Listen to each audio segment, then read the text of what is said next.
Exode, chapitre 4. Moïse répondit et dit, Voici, ils ne me croiront point, et ils n'écouteront point ma voix. Mais ils diront, L'Éternel ne t'est point apparu. L'Éternel lui dit, Qu'y a-t-il dans ta main? Il répondit, Une verge. L'Éternel dit, Jette-la par terre. Il la jeta par terre, et elle devint un serpent. Moïse fuyait devant lui. L'Éternel dit à Moïse, Étends ta main, et saisis-le par la queue. Il étendit la main et le saisit, et le serpent redevint une verge dans sa main. C'est là, dit l'Éternel, ce que tu feras, afin qu'ils croient que l'Éternel, le Dieu de leur père, t'est apparu, le Dieu d'Abraham, le Dieu d'Isaac et le Dieu de Jacob. L'Éternel lui dit encore, Mets ta main dans ton sein. Il mit sa main dans son sein, puis il la retira, et voici, sa main était couverte de lèpre, blanche comme la neige. L'Éternel dit, Remets ta main dans ton sein. Il remit sa main dans son sein, puis il la retira de son sein, et voici, elle était redevenue comme sa chair. S'ils ne te croient pas, dit l'Éternel, et n'écoutent pas la voix du premier signe, ils croiront à la voix du dernier signe. S'ils ne croient pas même à ces deux signes, et n'écoutent pas ta voix, tu prendras de l'eau du fleuve, tu la répandras sur la terre, et l'eau que tu auras prise du fleuve deviendra du sang sur la terre. Moïse dit à l'Éternel, Ah, Seigneur, je ne suis pas un homme qui ait la parole facile, et ce n'est ni d'hier ni d'avant-hier, ni même depuis que tu parles à ton serviteur, car j'ai la bouche et la langue embarrassées. L'Éternel lui dit, Qui a fait la bouche de l'homme? Et qui rend muet ou sourd, voyant ou aveugle? N'est-ce pas moi, l'Éternel? Va donc, je serai avec ta bouche, et je t'enseignerai ce que tu auras à dire. Moïse dit, Ah, Seigneur, envoie qui tu voudras envoyer. Alors la colère de l'Éternel s'enflamma contre Moïse, et il dit, N'y a-t-il pas ton frère Aaron, le Lévite? Je sais qu'il parlera facilement. Le voici lui-même, qui vient au-devant de toi.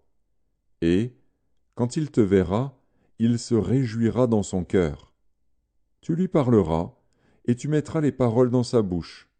Et moi, je serai avec ta bouche et avec sa bouche, et je vous enseignerai ce que vous aurez à faire.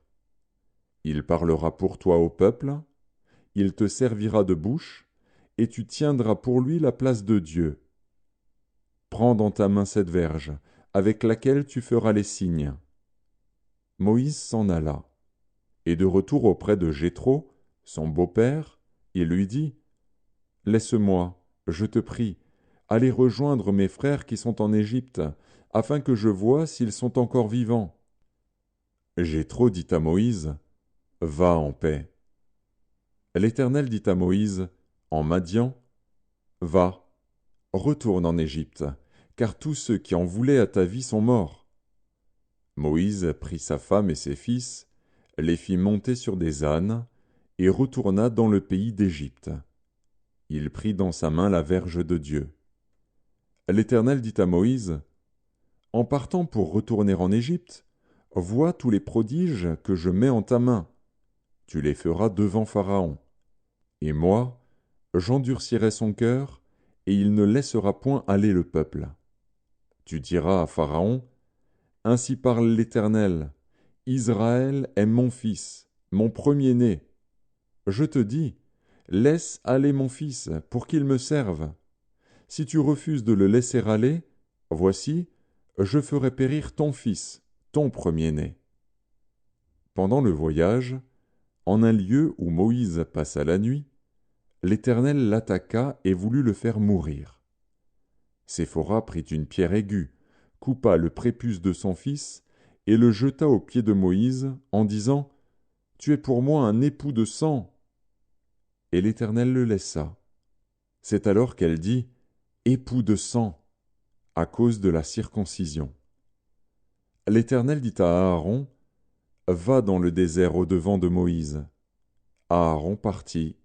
Il rencontra Moïse à la montagne de Dieu, et il le baisa. Moïse fit connaître à Aaron toutes les paroles de l'Éternel qu'il avait envoyées, et tous les signes qu'il lui avait ordonné de faire. Moïse et Aaron poursuivirent leur chemin, et ils assemblèrent tous les anciens des enfants d'Israël. Aaron rapporta toutes les paroles que l'Éternel avait dites à Moïse, et il exécuta les signes aux yeux du peuple. Et le peuple crut. Ils apprirent que l'Éternel avait visité les enfants d'Israël, qu'il avait vu leurs souffrances, et ils s'inclinèrent et se prosternèrent.